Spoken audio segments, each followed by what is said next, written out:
Buen día a todos. Hoy vamos a empezar la última clase del curso. Como les adelanté un poco la semana pasada, si bien estaban agendadas 7 reuniones, en realidad lo habíamos puesto así como para tener un backup, un comodín por cualquier inconveniente. Por suerte no hubo ninguno, así que vamos a poder terminar hoy. Hoy tenemos 2 temas para ver rápido.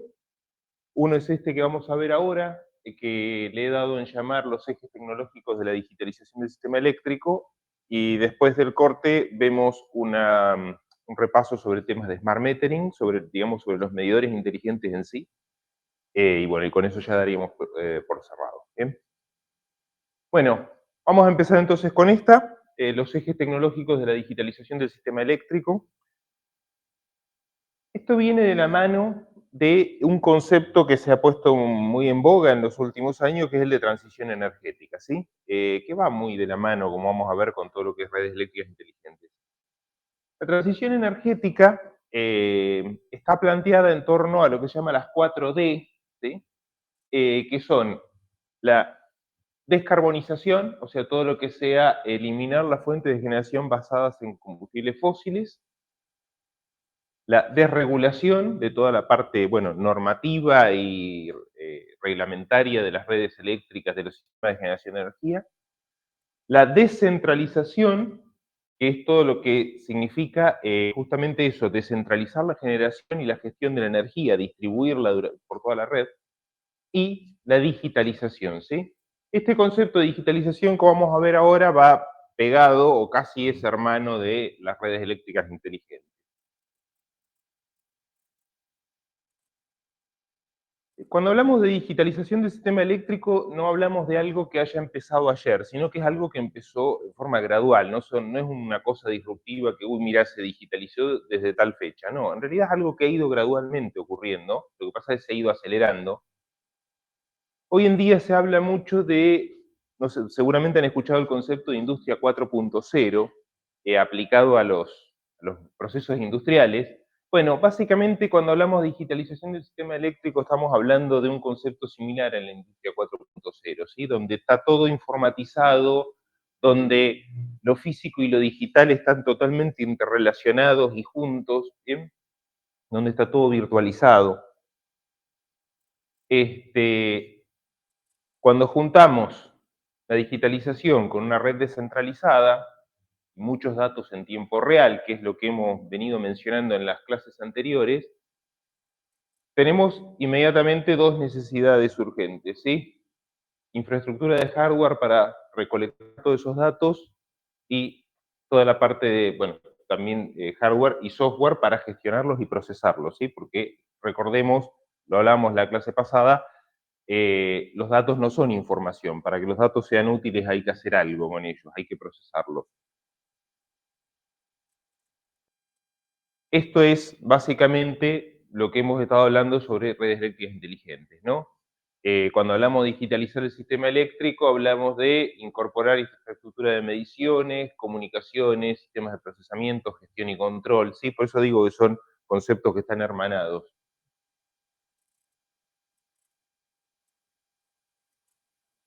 En la medida que va avanzando la tecnología, porque eso es otra cosa, uno habla de digitalización o de redes eléctricas inteligentes y habla de conceptos que no se forman de un día para el otro. No es que digo, bueno, hoy se despliega en redes eléctricas inteligentes, a partir de ahora son todas. No, es algo gradual.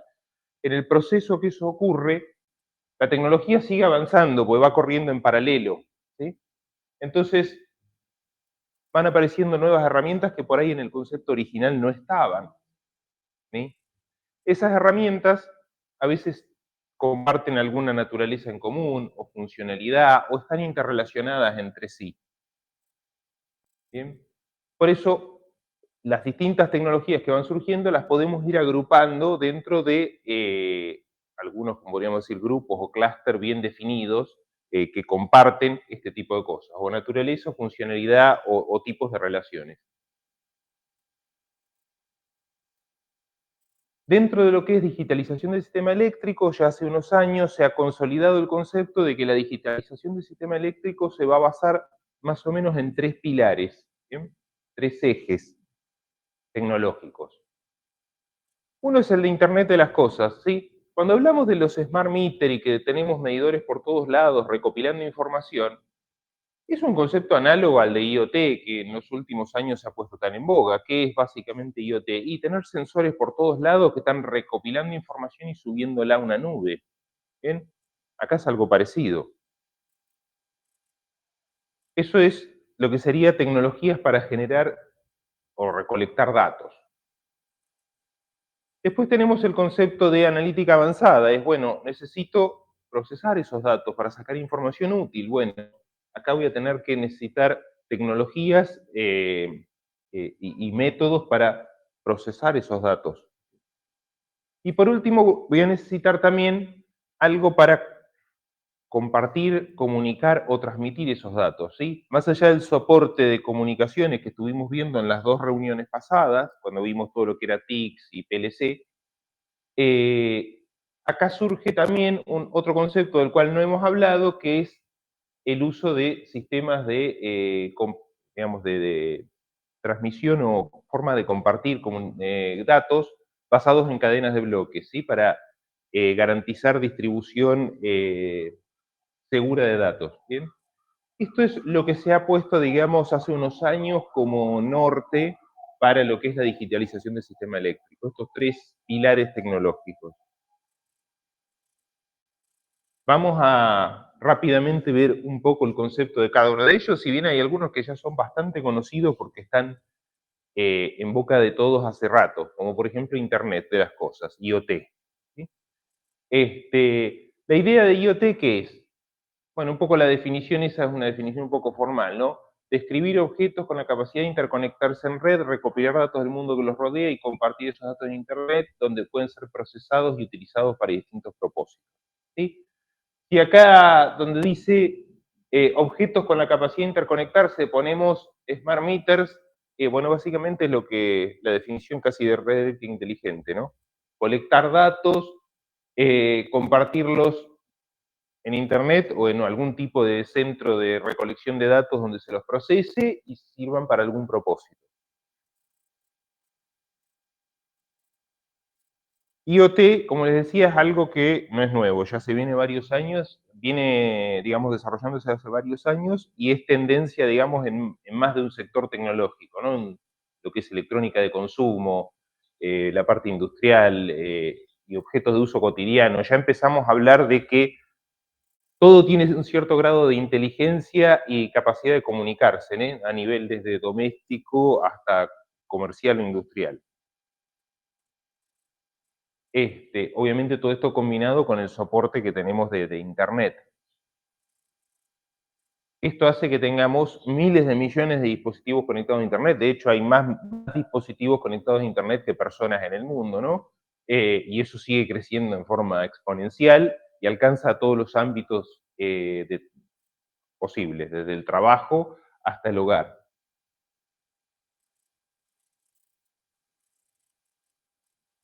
Cuando hablamos de IoT, hay que recordar que no es solo conectividad. Lo importante acá, muchas veces IoT se asocia con el tema de conectividad, de decir, bueno, sí puedo subir los datos a la nube, puedo recolectar datos.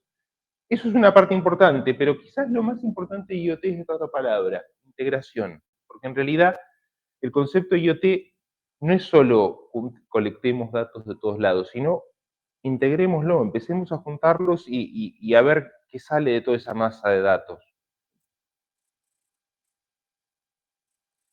Hoy en día IoT se usa como una referencia colectiva para distintos productos y tecnologías que permiten comunicar, o sea, tener una comunicación inteligente. Cuando hablamos de inteligente, creo que eso ya lo había comentado cuando vimos lo de las TICs. En general se llama un dispositivo inteligente cuando tiene cierta capacidad de comunicarse con el entorno, ¿sí? Y alguna mínima capacidad de procesamiento o toma de decisiones. Y eso ya se le llama un dispositivo inteligente, ¿sí? Por más que por ahí el concepto de inteligencia sea otra cosa, ya con que pueda comunicarse y hacer un procesamiento o tomar alguna decisión, ya lo definimos como un objeto inteligente. En lo que nos compete a nosotros, digamos, los objetos inteligentes son los medidores inteligentes, los smart meters, o algunos otros dispositivos como analizadores de calidad de la energía o sistemas sincrofasoriales, que son distintos, ya dispositivos un poco más sofisticados que nos permiten obtener conocimiento de la red, ¿eh? Pero no se limita a eso, ¿sí? Sino que a todo lo que sea sistemas de control de iluminación, sistemas de control de subestaciones, etcétera, todo eso también entra dentro de la bolsa de dispositivos inteligentes con posibilidad de acceso a IoT. ¿Cómo ocurre, por qué IoT se vuelve masivo en los últimos años y por qué se lo considera uno de los pilares tecnológicos dentro de lo que es la transición energética? Bueno, básicamente hubo 4 factores que impulsaron esto. Por un lado, que desde fines de los 90 para acá, la conectividad a Internet se ha masificado, los anchos de banda se han elevado, o sea, la velocidad se ha incrementado y el costo relativamente ha bajado, por lo cual, digamos que el acceso al medio de comunicaciones o de transmisión de información es más fácil. Bueno, perdón, puntero se me pasó. Después, bueno, porque se ha universalizado o se ha homogeneizado, digamos, el uso de protocolos IP para todo lo que es la conectividad en Internet, lo cual ha simplificado mucho las cosas. El aumento de capacidad de cómputo de los dispositivos, bueno, esto es algo que es evidente hace tiempo, ya es recurrente a veces hablar de que hoy en día uno tiene en el bolsillo un dispositivo con una capacidad de cómputo de un gran centro de cómputo de hace unos años atrás o de una computadora de alta gama, ¿no? Este, Esto también ha revolucionado mucho la conectividad. Y por último, los avances en algoritmos y técnicas de procesamiento. Hoy en día, gracias a esto, básicamente, tenemos la posibilidad de implementar herramientas de procesamiento digital de señales que hace un par de décadas atrás eran impensables digamos, la cantidad de demanda de recursos que teníamos.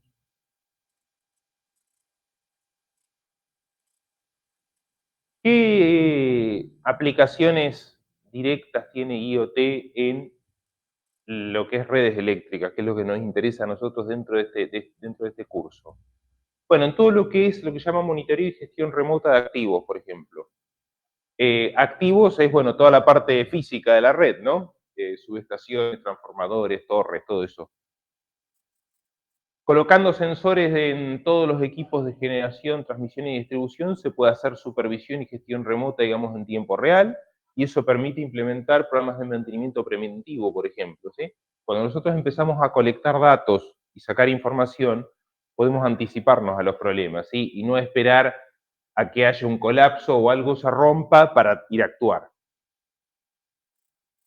Esto permite también un nuevo concepto que daría para por ahí en un curso aparte, que es el de los gemelos digitales, ¿sí? Es algo que está también últimamente muy en boga, este tema en el sector eléctrico, que es un gemelo digital. Básicamente es un modelo de algo, por ejemplo en este caso un generador eólico, al cual lo alimentamos con datos reales en tiempo real. O sea, en tiempo real estamos monitoreando todo y estamos alimentando el modelo. La ventaja es que nosotros en la computadora al modelo le podemos hacer todas las herejías que querramos y podemos ver qué cosas pueden pasar sin tener que hacérselas experimentar al dispositivo real, ¿sí? Esto también se relaciona obviamente con lo de mantenimiento preventivo, porque ya podemos ir anticipando lo que va a pasar.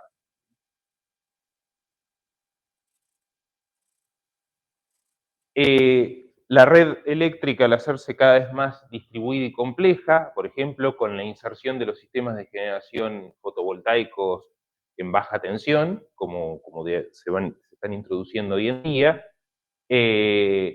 día supone todavía un desafío, pero es una gran oportunidad de negocios. En la medida que tengamos muchos generadores distribuidos en todos los lugares de la red, vamos a necesitar tener un monitoreo intensivo de todo eso, del recurso solar, de la capacidad de oferta de energía, la capacidad de demanda en tiempo real, y ahí van a aparecer nuevas formas de negocio y nuevas oportunidades por ahí para mejorar la eficiencia de la red. Nuevamente acá, necesidad de tener monitoreo distribuido en tiempo real. El mismo concepto, si quieren, lo podemos extrapolar a los sistemas de almacenamiento. Recuerdan que cuando yo definí las redes eléctricas inteligentes, le decía, básicamente son redes eléctricas que incorporan tecnologías de información y comunicaciones, sistemas de generación distribuida y sistemas de almacenamiento, ¿sí? La introducción de sistemas de almacenamiento también entra a jugar lo mismo que los generadores distribuidos, ¿sí? Necesito tener un monitoreo en tiempo real de la capacidad de almacenamiento que hay disponible, la capacidad de oferta de energía o de reserva de energía que hay, con lo cual se van a generar también nuevos modelos de negocio y de gestión energética. Después, yendo más al usuario, ¿sí? Eso a nivel general de gestión de red, la introducción de tecnologías IoT permite, por ejemplo, desarrollar aplicaciones para uso racional de energía. ¿Bien? En la medida que empezamos a tener dispositivos inteligentes dentro del hogar, comercio o empresa, ¿no? Y podemos ir monitoreando el consumo en tiempo real. Tenemos dispositivos por ahí inteligentes, que yo, sistemas de iluminación inteligente. Bueno, hoy en día tenemos todo, que el Smart TV, que todo, digamos, electrodomésticos con capacidad de comunicaciones, se pueden desarrollar aplicaciones de gestión de energía eficiente, aplicaciones para mantenimiento preventivo. No voy a esperar a que se rompa mi lavarropas o mi heladera, sino ir atajándome y ver, che, está pasando algo con el consumo, tiene algún comportamiento anómalo, esto no lo hacía, ir anticipándome a los problemas. Eso va de la mano con el ¿cómo se llama? El concepto de desagregado de energía, ¿sí? Que es, bueno, cómo puedo a partir de un consumo agregado y alguna otra información circunstancial, desagregar un consumo general en consumos individuales, es decir, no, mira, esta parte del consumo corresponde a un dispositivo, esta parte a otro, esta parte a otro, y de esa manera poder individualizar quién es el responsable del consumo anómalo, ¿sí? O si hay algún patrón raro. Y esto se extiende más aún, ¿no? Todo lo que sea gestión de carga de vehículos eléctricos, esto es otro problema, otro desafío que se viene, ¿no? O sea, en la medida que se vaya aumentando la introducción de autos eléctricos en la red eléctrica, bueno, ahí aparece un desafío nuevo, aparece el problema de cómo gestionar la carga de dispositivos que se están moviendo, que hoy se cargan en este punto de la red, pero mañana se cargan en este otro, que en época de acciones se desplazan de una ciudad a otra, etcétera. Las plantas de energía virtuales, acá también, en esta parte todo el concepto de IoT es fundamental. ¿Qué es una planta de energía virtual? Una planta de energía virtual se le dice a una asociación de generadores que no están físicamente juntos en el mismo lugar, ¿sí? Yo puedo componer una planta de energía virtual con los paneles que pongo en mi casa, pero en combinación con los que tiene el señor allá en el fondo, el señor allá, ¿sí? Nos juntamos y armamos una planta de energía virtual que interacciona con la red como si fuéramos un solo generador, pero en realidad somos generadores que estamos en distintos lugares. ¿Bien?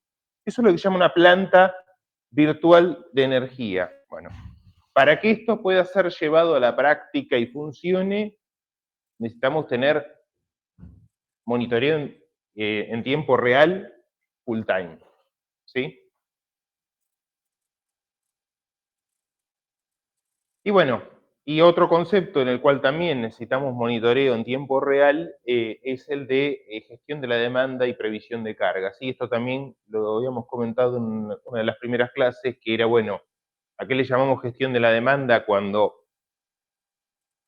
la parte de la demanda, digamos el cliente, entra a jugar negociando su capacidad de desplazamiento de cargas. Y entonces yo, cliente, negocio o tengo algún beneficio con respecto a mi consumo, a lo que me provee la distribuidora, porque yo le doy la flexibilidad a la distribuidora de decir, no, mira, está bien, vos no querés que consuma en este horario, deja, yo voy a mover esta carga a otro horario, así no te sobrecargo la red.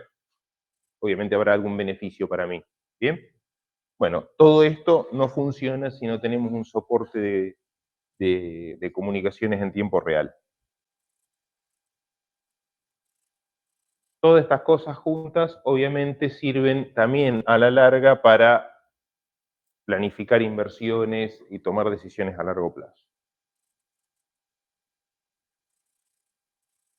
Es un poco sobre lo que sería lo que se llama el eje tecnológico de las IoT. ¿Sí? Fíjense que está muy emparentado con lo que ya habíamos hablado sobre TICs y cosas por el estilo, ¿sí? Porque en el fondo IoT no deja de ser parte de las TICs también. ¿Bien? Como les decía, en esta visión de digitalización del sistema eléctrico, la IoT conformaba la parte de recolección de datos. ¿Sí? Ahora lo siguiente es, bueno, esos datos los tengo que convertir en información, me tienen que dar un insumo útil. Ahí entra el segundo eje o pilar, que es el de la analítica avanzada. Básicamente, analítica avanzada se lo utiliza como definición de un conjunto de técnicas y métodos para procesar datos, ¿sí? Es muy, como definición es bastante amplia y vaga, podríamos decir.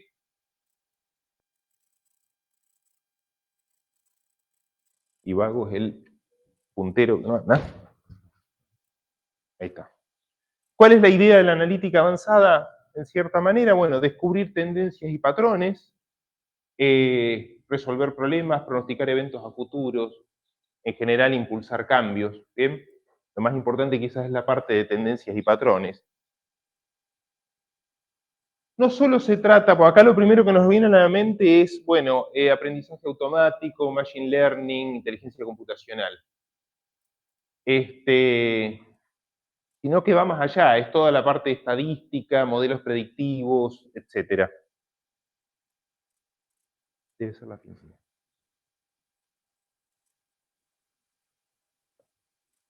Perdón, estoy con un problema con el puntero. Problemas técnicos en tiempo real.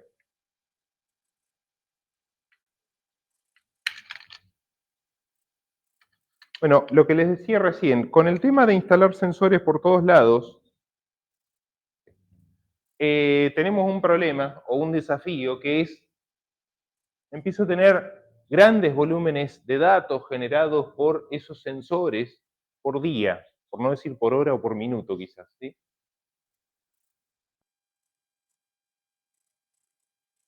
Justamente la llegada de IoT hace que esto se expanda exponencialmente, porque yo ahora no solo tengo los datos, por ejemplo, de los medidores inteligentes, también voy a tener datos de tipo climáticos, voy a tener datos, hasta aquí, si quieren, miren, hasta datos de tráfico, de movimiento urbano, porque eso nos puede dar información de la dinámica de una ciudad, por ejemplo. O en el caso de, no sé, un centro comercial, una industria, vamos a tener datos de actividad de los procesos en el día, de cantidad de gente que entra o que sale, ¿sí? Entonces, no es solo lecturas de tensión y corriente, tenemos un montón de otra información adicional. Eso genera el problema de que ahora tenemos muchos datos y no los utilizamos, están infrautilizados. Tenemos lo que en la jerga se dice riqueza de datos, data rich, pero information poor, poca y pobre, la información es pobre. Tenemos tantos datos que no se pueden llegar a procesar, se desperdicia un montón, ¿sí? ¿Por qué? Y porque gran parte de la gestión de los sistemas energéticos eléctricos se maneja o se está en vías de cambiar, pero se manejaba con sistemas de análisis muy básicos, tradicionales, ¿sí? Estáticos, poco flexibles, ¿sí? Por eso pongo el ejemplo acá de la planillita de cálculo y la gráfica, ¿sí? Esto nos da información, pero es poca, es limitada. ¿Bien? ¿Cómo podemos sacarle más información a todo este cúmulo de datos? Bueno, entrando en el concepto este de analítica avanzada que les decía. Hay distintas estrategias de analítica avanzada, ¿sí? Cada una de ellas puede englobar un montón de algoritmos distintos. Básicamente, si nos fijamos en la literatura, vamos a ver que se la agrupa en cuatro escalones, ¿sí? Está la más básica, que es lo que se llama analítica descriptiva, ¿sí? Que son todos aquellos procesamientos, algoritmos, lo que fuera, que nos sirven para decir qué fue lo que sucedió. A partir de los datos nos dicen qué fue lo que pasó. Después a eso, si le agregamos un poco más de complejidad, obtenemos información de más valor. Aparece la analítica de diagnóstico, es por qué sucedió lo que sucedió, ¿sí? O sea, una cosa es decir, analizo los datos de potencia y digo, hubo un corte. Está bien, es una información básica, sí, hubo un corte de energía. Otra es que me diga, sí, hubo un corte de energía y sucedió porque se abrió el seccionador de la subestación 14F. Bien, ya es más información, es más valioso eso. Si subimos un escalón más, entramos en lo que se llama analítica predictiva, es lo que dice qué sucederá, o sea, ya no esperar a ver qué sucedió para ver por qué sucedió, sino que ya me diga, mirá, como van las cosas, se va a abrir el seccionador de la subestación 14F si no haces nada, ¿sí? Y por último, digamos, en el escalón superior está lo que se define como analítica prescriptiva, que es cómo puedo hacer que suceda o que no suceda algo, ¿no? O sea, no solo prever lo que va a suceder, sino hasta desarrollar la respuesta para que no ocurra o que ocurra, según lo que quiera, ¿no? Según lo que decíamos. Estas primeras dos son todo lo que son sistemas analíticos de análisis pasivo. Lo que nos hablan es del pasado. Toman datos y nos dicen, mira, pasó esto, describen el pasado. Podríamos decir, autopsias. ¿Sí? Estas otras son herramientas de análisis que intentan decirnos lo que va a pasar antes que suceda. ¿Sí? Básicamente son pronósticos.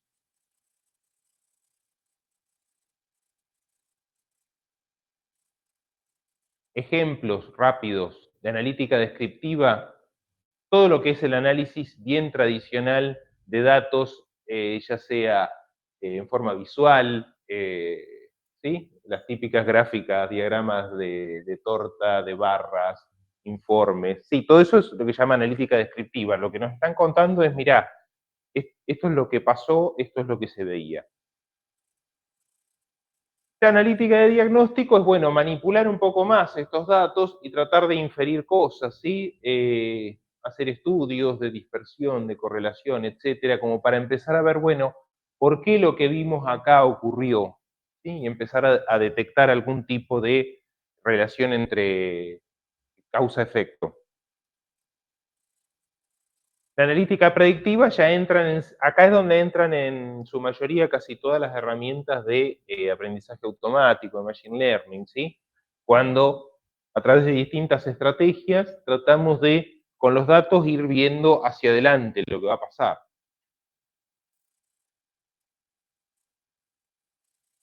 Y la analítica prescriptiva ya es una evolución de la predictiva en el cual, digamos, no solo se predice lo que ocurre, sino que también se muestran las implicancias de cada opción, ¿sí? Donde ya además podemos hablar de una ponderación eh, digamos, de posibles efectos.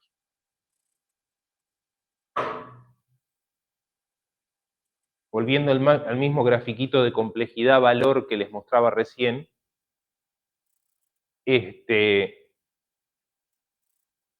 todo lo que es analítica descriptiva o de diagnóstico, ¿se acuerdan? Yo les dije que era básicamente hacer una autopsia, estaban basadas en el pasado, ¿sí? Involucran, bueno, reportes de errores de operación, análisis de errores, análisis de causa, todo esto es tipo informativo. La predictiva, donde ya entra en la parte de pronóstico, ya entra dentro de lo que serían herramientas de análisis. Y cuando introducimos la analítica prescriptiva, ya hablamos de gestión, ¿sí? Ya no es solo analizar y predecir, sino también gestionar hacia adelante, ¿sí? Ya hablamos de lo que se llaman algoritmos de actuación o de acción. Todo esto va de la mano con lo que es el concepto de Big Data, así que no da para entrar acá en eso, pues cada uno de estos temas que menciono empiezan a dar, son ramificaciones que dan casi para una clase completa, ¿no? Pero todo esto va de la mano del mercado de Big Data, ¿sí? Que es el análisis de grandes volúmenes de datos, que se espera que crezca, bueno, este dato ya incluso me está quedando un poco desactualizado, pues estamos ya terminando el periodo, pero a 2020 se reportaba que en este lustro, de acá hasta 2025, iba a crecer un 60% en volumen en lo que es las redes eléctricas. Ese mercado de Big Data viene alimentado principalmente por la recolección de datos de medidores inteligentes, donde ya lo vamos a ver en un ratito, pero bueno, tenemos zonas del mundo con un alto grado de instalación de medidores inteligentes, otras zonas con fuerte crecimiento, como es toda la región asiática, Latinoamérica, África, por ahí, bueno, son los continentes más rezagados, pero van tomando levemente impulso. ¿Bien? Este, algunos ejemplos, ¿sí? Sobre, porque el grafiquito ese de analítica predictiva, prescriptiva, de diagnóstico es muy genérico. Ejemplos en prácticos, ¿sí? ¿Dónde vemos analítica avanzada en las redes eléctricas? Bueno, todo lo que sea, por ejemplo, detección de fallas en sistemas de baja tensión con generación distribuida. Acuérdense que uno de los problemas de las fuentes de energía renovables es que no tienen inercia, ¿sí? Y que tienen intermitencia, o sea, tenemos las dos cosas. No tienen inercia porque no tienen la capacidad, digamos, de almacenar energía digamos, en algún medio, ¿sí? Por ejemplo, el panel fotovoltaico no tiene inercia energética por per se. Y el generador eólico, si bien tiene inercia porque es una máquina rotante, y entonces hay almacenamiento de energía en el rotor, al estar conectado no en forma directa, sino a través de un convertidor de energía con la red eléctrica, parte de esa inercia se pierde, ¿sí? No es como, qué sé yo, las grandes turbinas de una represa o de una central térmica, lo que fuera. ¿Sí? A eso se le suma la intermitencia propia del recurso eólico o solar, ¿sí? Lo cual nos genera problemas de incertidumbre. ¿Bien? Bueno, yo acá puse ejemplos buscados en un ratito, ¿sí? O sea, ni siquiera con un criterio, pero como para mostrar cómo en la literatura científica ya hace varios años, ya este tema se lo está tratando con mucha intensidad, ¿sí? Todo lo que es identificación y localización de fallas, detección de islanding de sistemas de generación distribuidos, diagnósticos de averías en redes de distribución, utilizando enfoques de redes neuronales, árboles de decisión, o sea, todas herramientas propias de Machine Learning.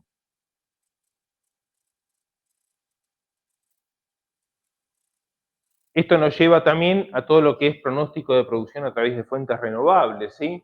La mayoría de los sistemas eléctricos que incorporan fuentes de energía renovable tienen ya sus algoritmos de pronóstico para anticiparse a lo que va a ocurrir, ¿sí?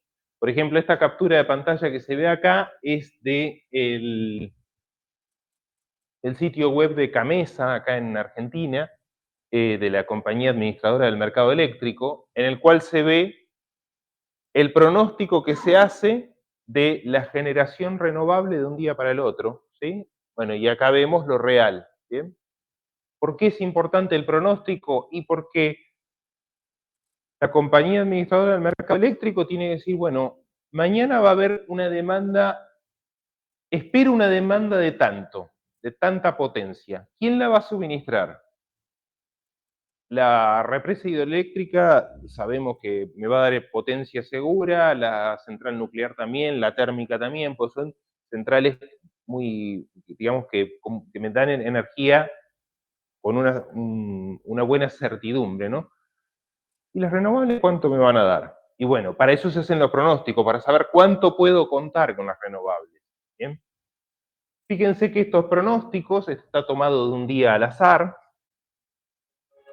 En muchos de los casos vemos que subestimaron la producción. ¿Qué quiere decir? En realidad tuve más producción de energías renovables, ¿sí? Lo cual es bueno, porque eso quiere decir que eh, puedo bajarle un poquito a la perilla de las centrales térmicas, porque es gestionar casi en tiempo real. ¿Bien? Acá, este pedacito acá, bueno, acá le erraron por, digamos, por exceso, o sea, pronosticaron que iba a haber más generación que la había. Bueno, ¿esto qué significó? Y que en esta parte el precio que pagaron es que hubo que encender alguna central térmica, subirle la potencia para cubrir la demanda. ¿Bien? Bueno, esto permite administrar el mercado hacia el futuro siempre. Siempre se hace un día hacia adelante en general. ¿Bien? Bueno, todo este tipo de sistemas de pronóstico están basados en herramientas hoy en día de Machine Learning. ¿Sí? Yo acá puse un par de ejemplos de papers de estos últimos años, pero son apenas un ejemplito entre 1000 que debe haber.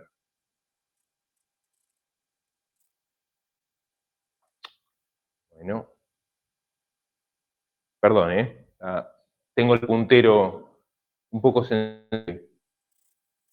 ¿Qué otra aplicación práctica en las redes eléctricas tenemos de estos algoritmos de analítica avanzada? Bueno, la identificación de clientes conectados en transformadores de distribución. ¿Sí? Este es un problema muy práctico que ocurre en las redes poco automatizadas, ¿sí? Que la misma compañía distribuidora no sabe qué cliente está conectado a qué fase de un transformador. ¿Sí? Eh, ya sea porque justamente al no estar automatizadas no hay una información en tiempo real, y además porque a veces la información topológica de la red o es incorrecta o está desactualizada, ¿sí? Originalmente se toma una fase para alimentar, qué sé yo, una cuadra, pero resulta que por algún problema en algún momento, por un parche que se hizo, se cambió de fase o algún cliente se lo cambió de fase, y eso no quedó documentado y nunca más nadie arregló y quedó un cliente conectado a otra fase. Bueno, hoy en día la mayoría de las distribuidoras no tienen ni idea qué cliente está conectado a cada fase de un transformador. ¿Qué pasa? La información en tiempo real que tiene la distribuidora es a la salida del transformador. Sabe a grosso modo, digamos, lo que sale del transformador, cuánta potencia está entregando el transformador, pero no sabe a dónde va a parar. ¿Sí? Eh, el problema, uno de los problemas que tenemos es que eh, si no están balanceadas las tres fases del transformador, ese transformador trabaja, bueno, con un desequilibrio de carga y empezamos a tener problemas de tipo técnico, ¿sí? Puede haber saturación del núcleo del transformador, puede aumentar la distorsión de forma de onda por esa misma saturación, con lo cual nos conlleva que se reduce la vida útil del transformador y eso nos lleva a que aumentan las interrupciones o problemas al cliente, ¿bien? Bueno, dentro de toda esta problemática, las herramientas de análisis nos pueden ayudar, ya sea por distintos tipos, utilizando distintos tipos de técnica, nos pueden ayudar a identificar a clientes para generar acciones, ¿sí? Ahí entra en el juego dos cosas. Por un lado, analítica, digamos, lo que yo llamaba de autopsia, a través del consumo, determinar, bueno, eh, los problemas de desequilibrio te lo está dando este cliente de acá y este de acá, ¿sí? Y de ahí la siguiente que sigue sería una analítica más de tipo prescriptiva, es ¿qué puedo hacer para que este cliente y este cliente no me perturben la red? Y bueno, me conviene pasarlo de la red verde a la negra, porque se va a cancelar con este otro, y este de acá lo pasamos de la roja a la verde porque se compensa con este, ¿sí? Cosas por el estilo. Esa es la idea, ¿no? Obviamente, cuando tengamos toda esta gente que está acá con medidores inteligentes, va a ser mucho más fácil. Voy a tener información en tiempo real de todos y se puede hacer, como podríamos decir, una intervención hasta quirúrgica muy puntual, de decir, no, el problema es tal horario, tal punto, ¿sí? Hoy en día, con redes que están semi-automatizadas, todavía es más complejo. Sin embargo, esto ya se los comento más como curiosidad, pero hay muchos trabajos en los últimos años que han surgido, y de hecho se han desarrollado hasta soluciones comerciales, de cómo identificar qué cliente está conectado a cada fase sin tener un medidor inteligente. O mejor dicho, teniendo poquitos medidores inteligentes. Eh, hay, hay un grupo de investigación, incluso acá en Argentina, en Tucumán, que desarrolló un algoritmo que lo han ensayado en forma práctica y creo que incluso está patentado, en el cual con unos pocos medidores distribuidos, menos del 10%, o sea, el 10%, supónganse, de esta gente tiene medidores, a través de un procesamiento matemático se puede deducir dónde están conectados los otros 90, con una tasa de certeza del 90 y pico por ciento. ¿Sí? Entonces, eh, no necesariamente tengo que tener la full Smart Grid con todos los medidores, con todo bonito. La analítica avanzada nos permite que incluso teniendo set de datos incompletos se puedan hacer cosas que a priori parecieran un poco milagrosas. ¿Bien? Bueno, eso un poco como curiosidad.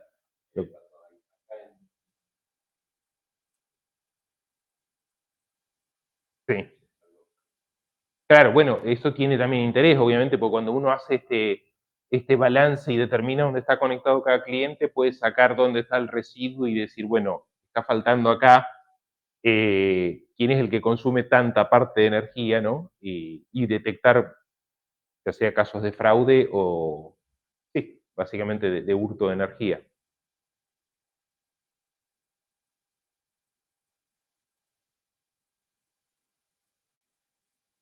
Otra, otra problemática interesante que se puede encarar o que se encara desde la parte de analítica avanzada es la identificación de usuarios o cargas en sistemas de generación distribuida y microredes, ¿sí? Por ejemplo, supónganse una red de distribución como esta que está acá, ¿sí? Donde tenemos un transformador, un montón de clientes, y muchos de estos clientes tienen paneles solares en sus casas, o sea, tenemos que hay mucha energía renovable distribuida. ¿Bien? ¿Qué pasa? Esto un día soleado o un día totalmente nublado funciona de una manera, ¿sí? Ahora, ¿qué pasa cuando hay cambios abruptos? ¿Sí? Supongamos que tenemos un día soleado, hermoso, todo esto están generando al 90 y pico por ciento, y de golpe tenemos un frente de tormenta medio repentino que llega y hace que todos estos pasen del 90 al 10%. ¿Sí? ¿Qué ocurre? En ese momento se genera un desbalance en el transformador, ¿sí? Que puede llegar o sea, aumenta la demanda rápidamente y puede llegar a provocar desde perturbaciones en los niveles de tensión de los clientes, como hasta en la actuación de elementos de protección y la apertura del circuito. ¿Bien? Entonces, para evitar eso, ¿qué se podría hacer? Bueno, agregar sistemas de almacenamiento para compensar esos cambios. Y entonces, cuando tenemos un día con una nubosidad intermitente o un día que de golpe pasa de soleado a nublado de manera un poco abrupta, tener unidades de almacenamiento para compensar esa variación y no sobrecargar muy rápidamente al transformador ni a la red. Claro, la primera solución, o sea, la solución a fuerza bruta sería, ¿dónde pongo los sistemas de almacenamiento? Bueno, ponerlos en todos lados y punto. ¿Sí? ¿Seguro eso va a funcionar? Sí, seguro va a funcionar, pero va a ser más caro. Poner baterías en todos lados. Bueno, a través del análisis, un poco utilizando herramientas de inteligencia computacional, se pueden desarrollar estrategias de mitigación óptimas con las cuales minimizar la cantidad de sistemas de almacenamiento, sabiendo en qué lugar y de qué volumen tienen que ser, ¿sí? Sobre esto también hay varios trabajos realizados acá en Argentina, justamente lo pongo acá porque me resulta interesante mostrar cosas que se están haciendo acá en el país, ¿no? Hay un grupo de investigación en Santa Fe que estaba trabajando en esto, con el cual podían desarrollar soluciones óptimas para decir, bueno, no tenés que poner, pongámosle números redondos, 100 baterías, con poner 15 alcanza. La cuestión es que tienen que estar en puntos estratégicos de la red que son los que van a compensar el sistema, ¿sí?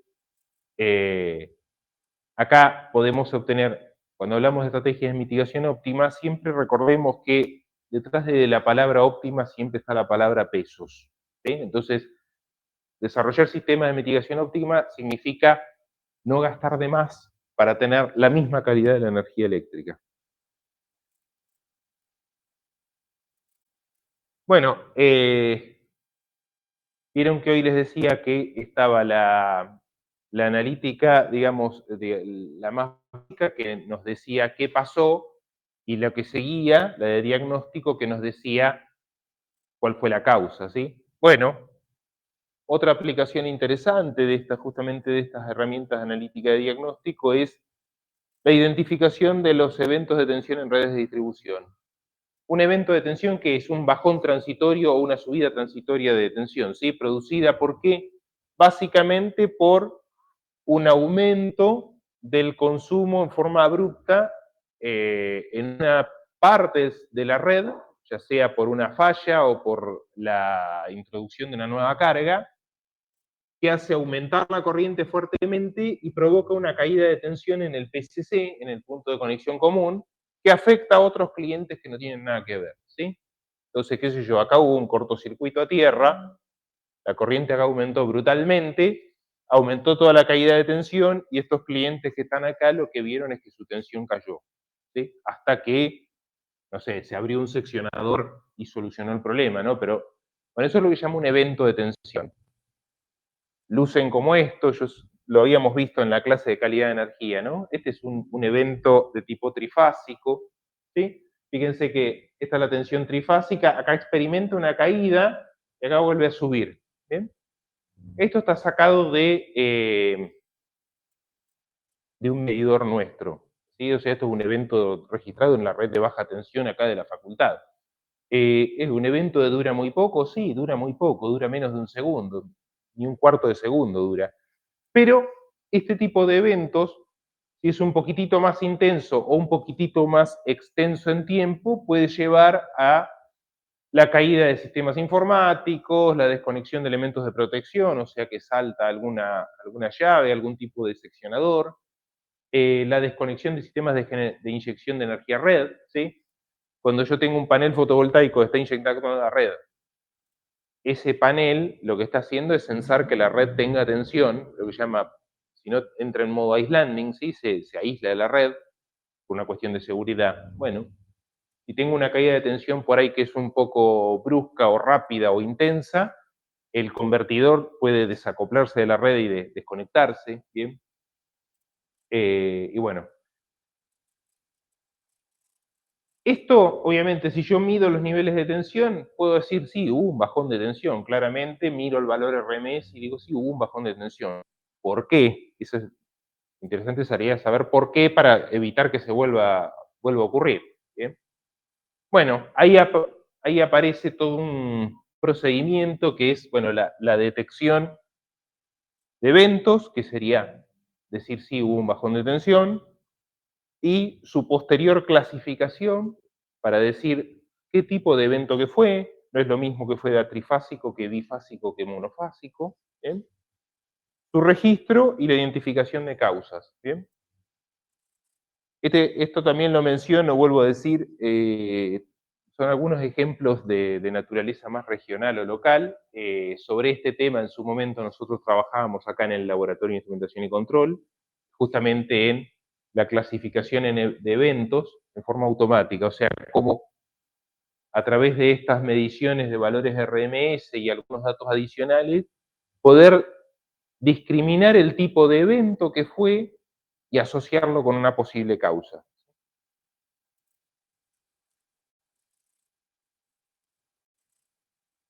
Bueno, y otras cosas donde aparece analítica avanzada, esto ya también lo hemos comentado en alguna clase previa, y esto es algo que también hoy en día ha cobrado mucha importancia, es la identificación de patrones de consumo, ¿sí?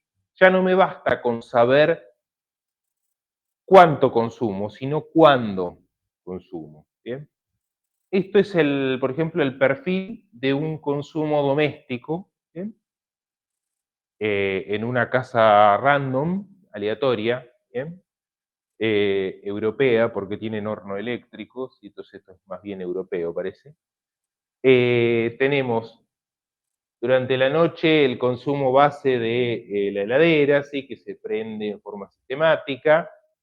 Después por la mañana, bueno, acá está el desayuno, la tostadora, la tetera, ¿sí? Acá hay un lavarropas, ¿sí? Después, acá, bueno, por las 2 de la tarde, por eso le decía, esto es medio europeo, la cocina eléctrica, el horno eléctrico, etcétera. Bueno, y después ya, si a medida que entramos a la noche, hay un poquito más de consumo por los sistemas de iluminación, etcétera. Bueno, acá hay artefactos eléctricos que se conectan, ¿bien? Fíjense que ese cliente desconocido consumió una cierta cantidad de energía, ¿sí? Acá dice 11 kWh, ¿sí? Pero lo más interesante que veo acá es que cómo los consumió, ¿sí? Porque este numerito de acá me va a decir más o menos cuánto tengo que cobrarle, ¿sí? Pero el saber cómo consumió da otras informaciones, incluso informaciones que a veces podemos considerar que son un poco sensibles, porque uno puede decir, bueno, no quiero que sepan qué hago yo fuera dentro de mi casa, ¿bien? Más aún, este mismo concepto, si lo extrapolo, por ejemplo, acá, este es un registro similar, pero en días. En vez de poner la lupa en un día, pongo la lupa en un mes, 2 meses, perdón. ¿Bien? Fíjense, esta casa desconocida, vemos a través de ver su evolución temporal, nosotros sabemos algunas cosas de esta gente, por más que no la conozcamos ni sabemos dónde están, pero ya sabemos algunas cosas, ¿sí? Sabemos que esta gente no estuvo en casa posiblemente acá, ni acá, posiblemente acá tampoco, o acá alguien se fue, ¿sí? Algo raro pasó. Sabemos que estos días hubo algún evento inusual, ¿sí? Y sabemos que estos otros días que están en verde tuvieron una rutina más o menos habitual, así que deben haber sido días normales de lo que sea, de trabajo, escuela, etcétera, lo que represente esta casa, ¿sí? Pero empezamos a saber cosas que van más allá del puro numerito de cuánto tengo que cobrarle, ¿bien? Esto entra, o sea, esto vuelve ahora más crítico el tema de la privacidad del consumo, de la información del consumo. Antes, con los medidores tradicionales, ese problema no existía, ¿sí? Eh, no me da ningún tipo de información más que la energía acumulada, ¿sí? O sea, lo que me dice el medidor tradicional electromecánico, me dice el área de todo esto, nada más. Es lo único que puedo leer de ahí. En los últimos años, digamos desde finales de los 90, principios del 2000, se empezaron a desarrollar o sea, se volvió tendencia, por decirlo de alguna manera, desarrollar algoritmos de desagregación de energía para poder identificar esos consumos, estos consumos que están marcados acá, poder identificarlos, perdón, a través de una única medición. ¿Qué medición? La de la cometida de la casa, la que está a la entrada, ¿bien? Lo que se llama hacer un desagregado de energías. Bueno, han surgido distintas técnicas, todas basadas en el concepto este de algorítmica avanzada, ¿sí? En el cual, bueno, acá lo que ven en el eje de abajo es frecuencia de muestreo y lo que ven en el eje vertical es la capacidad de desagregación, ¿sí? O sea, la capacidad de discriminar consumos. Cuanto más arriba quiere decir que puedo discriminar consumos cada vez más chiquitos. lo que vemos es que hay distintos tipos de tecnologías y enfoques que nos permiten mayor o menor desagregado con mayor o menor cantidad de muestras, ¿no? Con pocas muestras, o sea, con muestreos muy lentos, por ejemplo, esto es lo que sería un smart meter normalito, que nos da una muestra cada 10, 15 minutos, se puede hacer un desagregado grueso, puedo identificar consumos los más grandes, ¿sí? Después con técnicas un poco más sofisticadas, como distintas variantes de redes neuronales y cosas por el estilo, y con mayor cantidad de datos, o sea, una frecuencia mucho más elevada, ya puedo discriminar quizás dispositivos de consumo intermedio. Y bueno, en la medida que ya tengo información de muestreo mucho más elevada, ya tengo información de armónicos, etcétera, puedo lograr desagregados cada vez más grandes. ¿Bien? Todo esto es, ya les digo, todo esto que está acá mayormente es algoritmos de inteligencia computacional. Este, bueno, esto es un poco más o menos lo mismo, representado en forma de bloques, ¿no? Eh, con variaciones de potencia, o sea, los cambios de potencia instantánea, uno puede hacer un desagregado justamente por lo que se llama por régimen permanente, ¿sí? Variaciones de potencia. Ahora, si yo tengo información de más alta frecuencia, puedo analizar los transitorios, los arranques y las paradas de los equipos o el contenido armónico, y ya puedo hacer otro tipo de desagregados mucho más finos, aplicando obviamente técnicas más sofisticadas.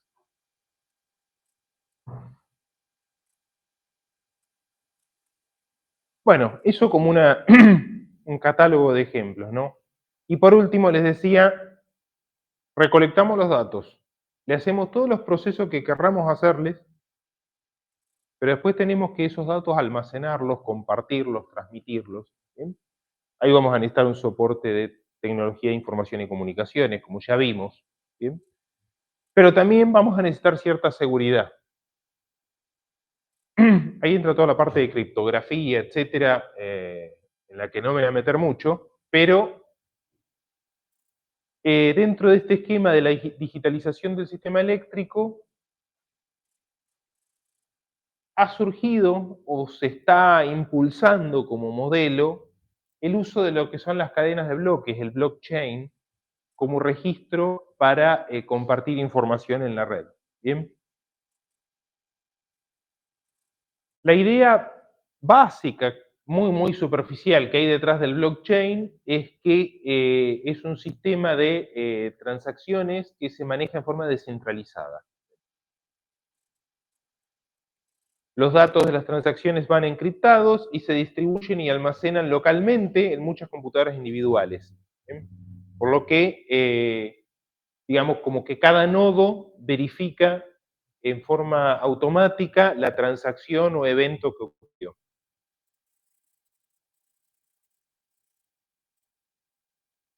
Esta es una idea que fue plasmada por primera vez en una tesis en el año 1982 por un tal David Chaum, y que después fue retomada casi 10 años después por otros dos investigadores, donde le dieron un poco más de forma al concepto de las cadenas de bloques, ¿bien? Por lo menos desde el punto de vista teórico. Y la explosión y la inserción de este tema, digamos, en el ámbito tecnológico, se dio a partir de 2008, cuando aparece el Bitcoin, que está totalmente basado en estas cadenas de bloques como soporte, digamos. Eh, a partir de esa idea, básicamente de esta evolución que vemos acá, fue que surgió la inquietud de decir, bueno, pero esta misma estructura de cadenas de bloques se puede usar no solo para el tema de los bitcoins, sino para codificar otros tipos de transacciones, incluso en el mercado eléctrico. ¿Bien? Como les decía, la primera aplicación de blockchain fue para sustentar el bitcoin, ¿sí? Donde básicamente blockchain funciona como un libro contable donde se van registrando las transacciones de compra y venta.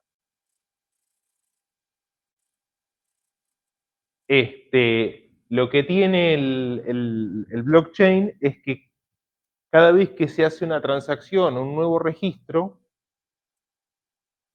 Ese nuevo registro se vincula con el anterior y el siguiente, ¿sí? A través de lo que llama un hash, que es una especie de código que actúa como huella digital, digamos, de ese bloque en particular. De manera que, si yo quisiera corromper este registro, tengo que a su vez corromper los otros, porque están vinculados. Y si corrompo los otros, tengo que corromper los que siguen, ¿sí? Entonces tengo que en realidad corromper toda la red, si quiero alterarlo.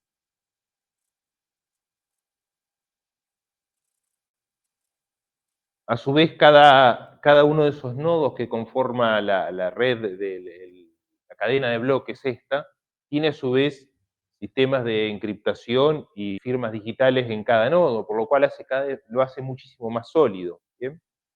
Este, en caso de que, ya les digo, alguien quisiese atacar la red, quisiese corromperla, no puede atacar un nodo, tendría que atacar a todos de forma sistemática. ¿Sí?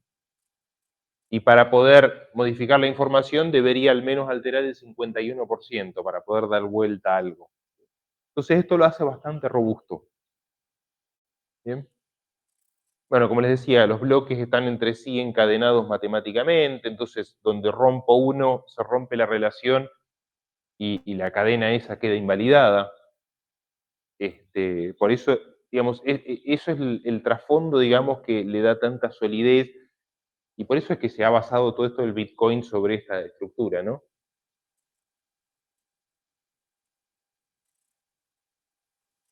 ¿Para qué sirve fuera del Bitcoin, no? O sea, otras aplicaciones y llevándola un poco también al plano eléctrico, ¿no? Funciona como, ya les digo, como si fuera una especie de libro contable, como un escribano que certifica y valida información. Es descentralizado, ¿sí? Con lo cual no dependemos de una compañía en particular que brinde el servicio, ¿sí? La información está descentralizada. Bueno, eso lo hace muy interesante justamente como herramienta para compartir y almacenar información en forma distribuida. Esto es un cambio de paradigma, ¿sí? En cierta manera, en lo que es compartir y almacenar información respecto a lo tradicional. Eh, Hoy en día, ¿qué otras aplicaciones se piensan o se están usando para todo lo que es blockchain? Bueno, llevar la misma lógica del Bitcoin, por ejemplo, a encriptar, unificar y almacenar registros de salud, ¿sí? Hoy en día nos pasa a todos nosotros, por ahí uno se atiende en una clínica o en algún lugar en particular, tenés tu historia clínica, pero la tienen guardada ahí. Uno tiene que pedirla, que te la den, o bueno, con suerte ahora tenemos un acceso por un portal por el cual uno puede descargar cosas, ¿sí? Pero es como que uno se la tiene que ir a pedir a la clínica, básicamente. Como que es mi información, es mi salud, pero la tienen guardada ellos. Bueno, se está pensando en utilizar este tipo de estrategias para que la información de salud de cada persona esté codificada en un esquema tipo blockchain, de manera que uno también cuando se va de una clínica a otra, se lleve toda su información con uno, porque es de uno en realidad. Eh, bueno, todo lo que sea gestión de bienes y documentos digitales, este, en lo que es el mercado eléctrico, se está usando blockchain hoy en día para transacciones, justamente compra y venta de energía. En Europa ya se está usando plenamente para hacer ventas de energía de país a país o entre compañías y se certifica todo a través de esquemas de blockchain. Bueno, en fin, todas estos tres ejes tecnológicos que les comenté es lo que componen el tópico de digitalización para la transición energética, ¿sí? Insisto, digitalización para la transición energética es otra forma bonita de decir redes eléctricas inteligentes. Lo que pasa que lo introduzco de esta manera porque así lo van a ver cuando vean documentación o proyectos o cosas relacionadas con transición energética. Les van a hablar de digitalización para la transición energética y les van a hablar de estas tres cosas. Si queremos hacer un poco de futurismo, decir, bueno, ¿y qué va a venir en los próximos años? ¿Qué cosas van a ir tomando la posta o van a complementar a estas? Bueno, eso es hacer un poco de futurismo, obviamente no me voy a poner a adivinar, pero hay algunas cosas que ya se ven venir, ¿sí? Eh, bueno, todo lo que sea eficiencia energética a nivel edificaciones, ¿sí? No solo eficiencia energética desde el punto de vista de voy a poner la lámpara LED o voy a usar la información del Smart Meter para bajar el consumo, sino ya de edificios, instalaciones que ya están pensadas para ser eficientes energéticamente por los materiales que usan, por cómo aprovechan, no sé, la luz solar o la refrigeración externa, lo que fuera. Nuevas tecnologías de almacenamiento de energía. Este es un punto clave, ¿sí? Que posiblemente pueda cambiar las perspectivas en el futuro, ¿no? Hoy en día el almacenamiento de energía es clave para todo lo que es fuentes renovables, ¿sí? En la medida que surjan nuevas tecnologías con más capacidad, menos costo, va a impulsar muchísimo más el sector. Captura y almacenamiento de carbono. Recuerden que toda esta cosa de las energías renovables y la integración de energías renovables, etcétera, vino de la mano, nació, el primer disparador fue el tema del cambio climático. Bueno, el desarrollo de tecnologías de captura y almacenamiento de carbono seguramente va a tener impacto, en la medida que sean exitosas, va a tener impacto en esa urgencia por instalar fuentes de energía renovable. El uso intensivo del hidrógeno como vector energético, esta es otra cuestión que posiblemente también gobierne la agenda en los próximos años de la parte energética, o el desarrollo de nuevas tecnologías limpias, ¿sí? Y por supuesto toda la parte de transporte eléctrico, ¿sí? Porque esto también si bien por un lado es más ecológico, voy a poner las comillas, que el auto tradicional, justamente es más ecológico en función de que la red sea más ecológica, ¿no? Entonces, esto va a meter presión sobre la red eléctrica.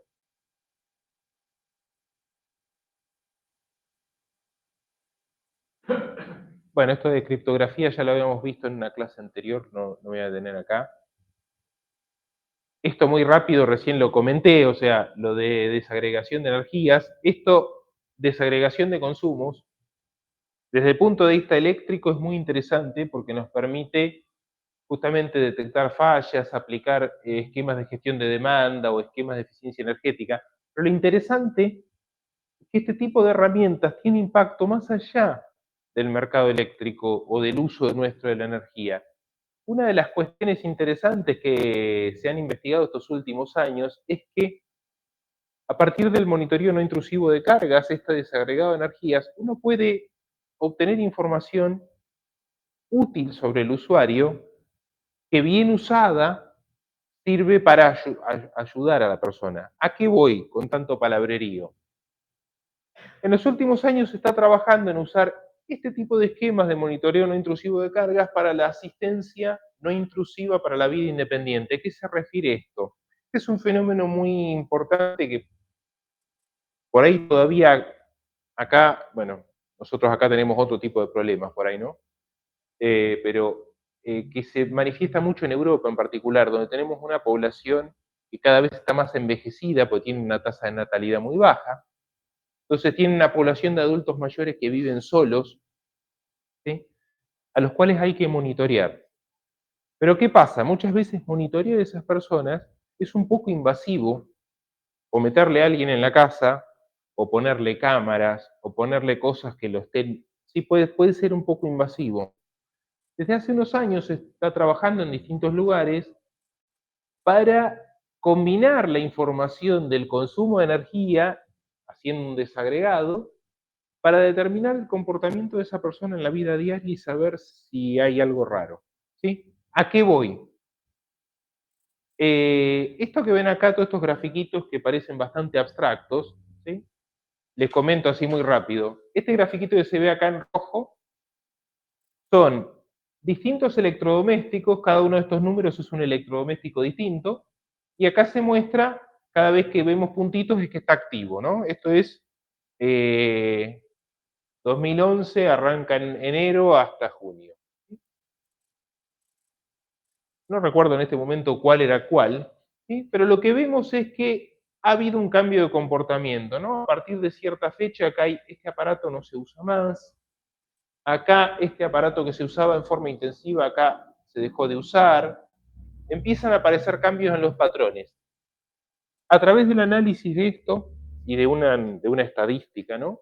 Se pueden determinar índices de alerta como para decir, mira, el comportamiento de esta persona no es normal. Hay algo que está haciendo que no es normal. E incluso se pueden asociar, y esto ya ahí parece casi magia, se pueden asociar algunos de estos cambios de patrones con ciertas enfermedades mentales. Alzheimer, demencias, cosas por el estilo. A través de este monitoreo no intrusivo se podrían generar alertas, como para decir, ya sea al sistema de salud o algún pariente, decir, fíjate que acá está pasando algo raro, ¿sí? Podría no ser nada, como podría ser algo, ¿sí? Se están haciendo pruebas pilotos con, digamos, justamente con pacientes adultos mayores o personas con justamente problemas, algún tipo de problema psiquiátrico, viendo este tipo de correlaciones. Bueno, acá tenemos un desprendimiento inesperado de una tecnología que nació para, digamos, para analizar patrones de consumo, para detectar fallas o para mejorar la eficiencia energética, y tienen un inesperado desprendimiento hacia cuestiones más de índole sanitaria o social. Bueno, otra cuestión que también se viene es lo que, no sé, yo le doy en llamar redes de servicios inteligentes, ¿sí? Que es básicamente extender el concepto de las Smart Grid a los otros servicios públicos, ¿sí? Por ejemplo, al gas, al agua, ¿sí? Entonces, monitoreo en tiempo real del gas, del consumo de agua, también va a permitir hacer un uso más eficiente, detectar pérdidas. Hoy en día las redes de distribución de agua potable tienen a veces muchas pérdidas que no están registradas y es un recurso valioso, ¿sí? Eh, como herramienta de control de consumo para los clientes también, y también para un mejor control de situaciones potencialmente riesgosas, especialmente en el gas, donde a veces una pérdida pequeña nadie se da cuenta y está mucho tiempo hasta que un día ocurre un accidente, ¿no? Entonces, tener sistemas, mecanismos de medición en tiempo real también va a ser más seguro el consumo del gas. Y bueno, y no olvidarnos que estamos ante un escenario cambiante que no solo tiene muchos desafíos y oportunidades, sino que justamente está en permanente dinámica. Eh, Hoy por hoy el imperativo pasa por la cuestión del cambio climático, o sea, lo que alimenta toda esta cuestión de las redes eléctricas inteligentes va por ese lado, o lo que disparó va por ese lado. El camino a seguir pasa por uso de energías renovables y eficiencia energética, aunque no es descartable que vayan surgiendo tecnologías disruptivas que cambien esto, ¿sí? En los próximos años, ¿sí? Hoy por hoy se me ocurren como dos: la siempre prometida fusión nuclear, que siempre parece que faltan 30 años para llegar, pero bueno, los últimos indicios muestran que se está acelerando el desarrollo de los primeros reactores experimentales que sean rentables. Esto posiblemente el día que esto ocurra, todo el escenario energético quede patas para arriba, porque posiblemente esto vuelva obsoleto todo tipo de generación de energía. Y Y desde el punto de vista de la algorítmica y demás, bueno, el desarrollo de la computación cuántica, que hoy en día ya es una realidad, ¿sí? Si bien no está accesible para todo el mundo, pero en cuanto esto se vaya masificando y haciendo comercial, seguramente va a romper un montón de paradigmas de lo que es el procesamiento de señales. Bueno, entonces para cerrar esta parte, ¿sí? Lo que intenté acá es resumir lo que es el concepto de digitalización del sistema eléctrico, ¿bien? Dentro de lo que es el concepto aún más grande de transición energética. Este concepto está basado en tres pilares, que es IoT, analítica avanzada y las cadenas de bloques o blockchain como elemento de intercambio. Eh, bueno, terminamos por acá. Estamos 10:30. Si les parece,